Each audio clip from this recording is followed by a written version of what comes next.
let's look at another theorem to deal with tangents. Now this theorem is a little tricky to come to understand it, but once you understand it and come to grips with it, it's really, really straightforward. So it's the tangent chord theorem. The tangent chord theorem states that an angle between a tangent and a chord is equal to the inscribed angle on the opposite side of the chord. Now what the heck does that mean? It just seems like a lot of math mumbo jumbo. Well, here we're going to break this down. So a tangent chord theorem states that the angle between a tangent and a chord. So we're going to look in our picture here. Here we have a tangent. I'm just going to make sure we recognize here. There's our tangent line. It's tangent because it's perpendicular to the radius. So we know that that's our tangent. Now, if we have a chord, and we have actually two chords in this case. We have chord, well, we have three chords in this case, but two chords that touch the tangent line. We have chord, let's do it in red here, BC, and we have chord AC. And those are the two chords that touch the tangent line. Now, the angle between the tangent and the chord, so we have two cases here. If we're dealing with chord BC, the angle between the chord and the tangent is this angle right in here. Now, if we're dealing with angles or chord AC, then we're dealing with this angle right in here. That's the angle between the chord and the tangent. Now, that angle is equal to the inscribed angle. And here's the inscribed angle. And that inscribed angle is the angle that inscribes the chord. So let me say that again. The angle that inscribes the chord AC. And that's this angle right here. That tells us that this inscribed angle right here that inscribes this chord is equal to the angle between the chord and the tangent line. Now, the best way to think about this is think of yourself as hopping over or jumping across the chord. You know this angle, you jump across, you know that angle. Those are equal. Now, this would be true if we were using this angle right here. Angle BAC, if we know what that angle is, then we also know this angle right in here. So it's a little tricky at first, but if you recognize tangents, and the first thing we're always going to be looking for is tangents. We have a tangent line. Okay. We have tangents. We have chords, tangent. Okay. We have inscribed angles. Excellent, because now we have a property. Those inscribed angle and the angle between the chord and the tangent are the same. Now let's look at it in a couple of examples. We want to determine the unknown angles here. So the first thing we're going to recognize in this question is we have a tangent.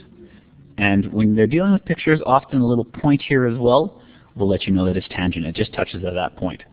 So we have a tangent line right here. We have a chord right here, and we have a chord right here.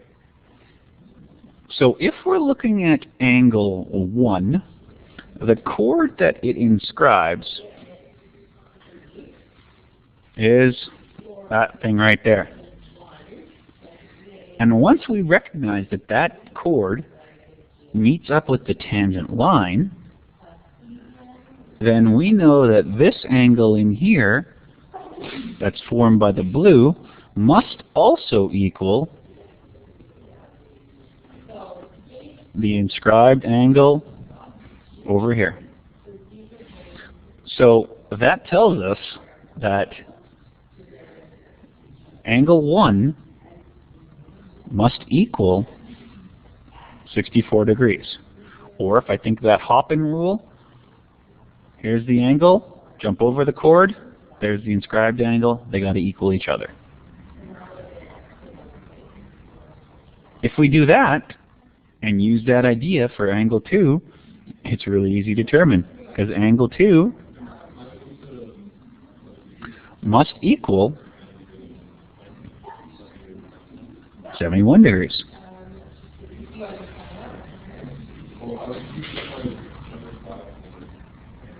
So that's just an application of the tangent chord theorem.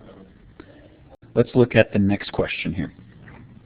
Because this question, or this example, actually puts everything together that we learned so far. So we have, in this case, and if it sounds like I'm going through and just talking a lot, this is what you want to be thinking about when you're solving these problems. What are you given? What information do you have? What are you trying to find out?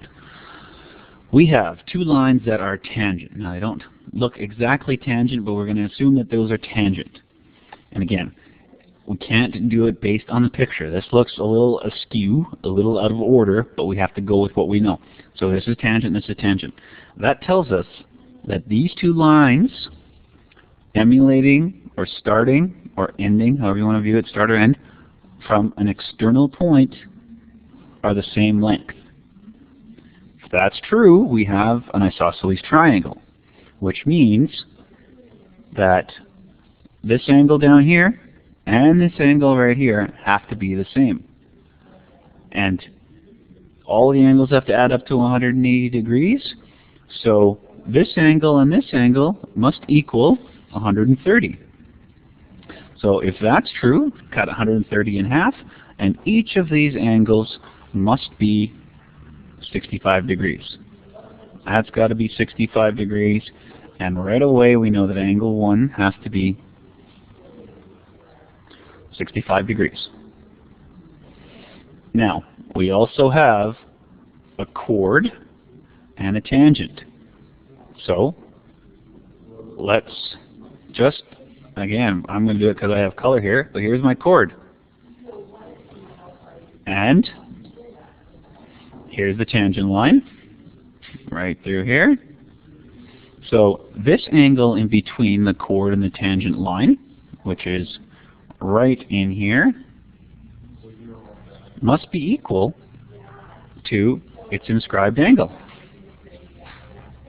Here's the inscribed angle, and that's just a property of the tangent chord theorem. So whatever angle 1 is, that tells us that angle 2 must be the same. So angle 1 must equal angle 2, which must equal 65 degrees. Again, straightforward, fairly simple math. It's just a matter of knowing those theorems, knowing all the properties, and being able to apply them in these situations.